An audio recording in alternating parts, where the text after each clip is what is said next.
one of the teams that really didn't do as much in the offseason as people maybe had hoped for was the Vancouver Canucks. Adam, you have that set list of additions and subtractions this year?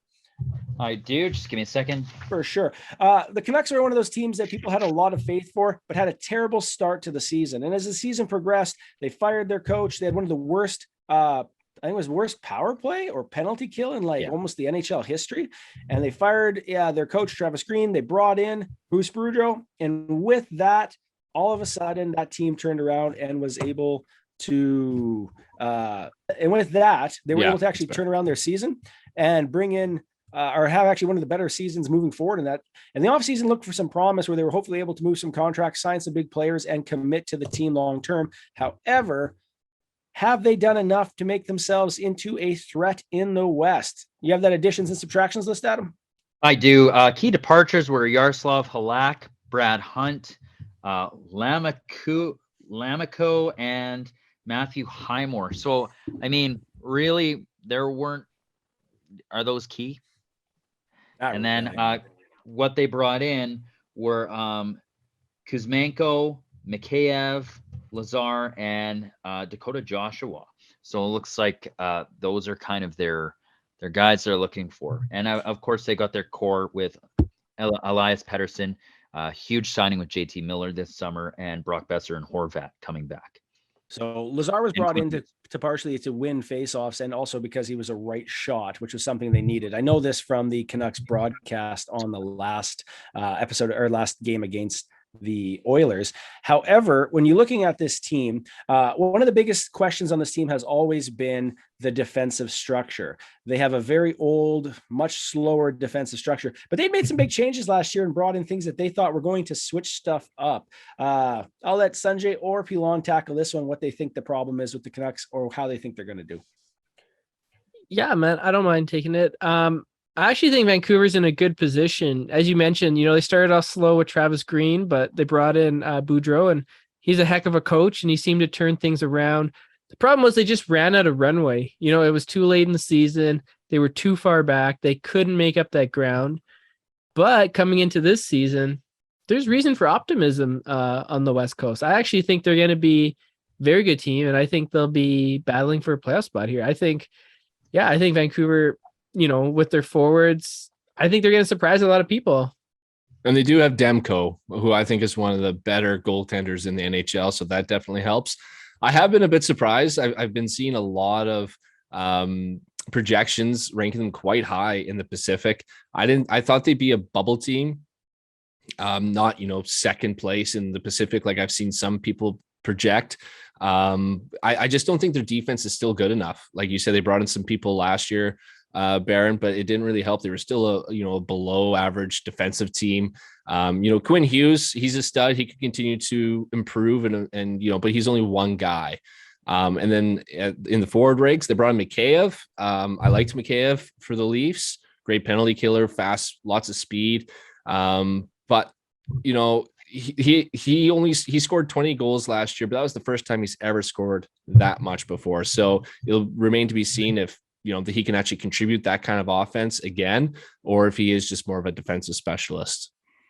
One of the other things that really popped with this team in specifics is that they've had a lot of players that we've kind of thought of as big names moving forward that were going to become NHL superstars and everything else. And as time's kind of gone on, they haven't actually attained that level. Elias Pettersson's a player that I'm not sure anyone's really sure what his limit is, his ceiling.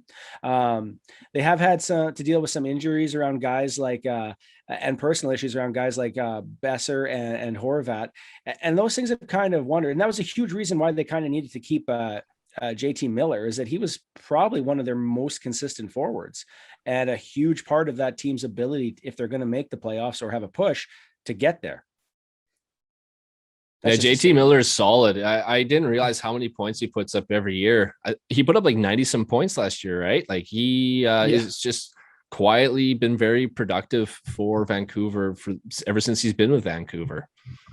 And it's hard to walk away from that player, but they had a situation here. Had they actually decided not to re-sign him, they could have moved him this year for a fair bit of assets to potentially flip this franchise around. Did they make the right decision in keeping him? Anybody? I think, if go ahead, Adam. Yeah, I think if that's the guy you're gonna, I think so. They made the best, like that's the best guy they could probably get at this point. You look over at Edmonton, you got McDavid. You look over, you got Brady Tkachuk over in Ottawa, Matthews in Toronto. Yeah, you got to keep what's getting you good, and that's one of the only pistons that were really firing. You remove that one, and motor's shutting down. I'm not a car guy, but I think that's how it works. Well, and if they think they're a playoff team, yeah, of course you keep JT Miller, right? I mean, if you were wanting to kind of restart fresh and have a bit of a restart, then that's when you would trade him. But I think they do believe. I think, when Brucey came in, they got rolling, like Sanjay said, and I think they think that is their legit team. And with a whole year of him behind the bench, they can make the playoffs. So, if they have that belief in the team, then of course you would keep your best offensive player as of last year. So speaking of filthy Bruce, do you guys have faith that this organization with Bruce Boudreau at the helm, with Themko in the net, Demko. That's what happens when you combine those names together. Themko. The Thatcher Demko in the net, and the forward group that they have. Because you're right, like if you trade Miller, then what do you need? You need to try to get another Miller. But does this organization have what it takes to make it to the playoffs in the West? Ooh, we'll start with you, Adam. Go ahead. Yeah, it's gonna be tough. I think honestly, it's a tough West. We saw what LA was capable of in pushing Edmonton to 7 games last year. Calgary arguably got stronger. Edmonton's where they're at too. Conference finalists. Like, it's gonna be tough for them. I think they will. I think they will. Honestly, like you look at the Pacific Division, Anaheim's nowhere near contending. San Jose, nope.